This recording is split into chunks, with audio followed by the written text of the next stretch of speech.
Did you know that you can make one colour in a picture turn transparent so you can see what's behind it? This is particularly helpful when you want to remove the background colour from something like a logo.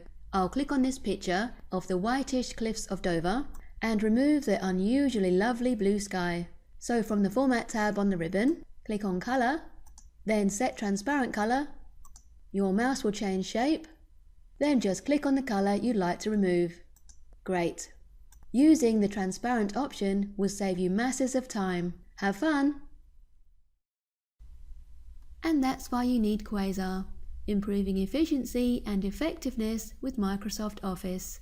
For more information, call us now on 08458 626265 or visit www.quasar.co.uk.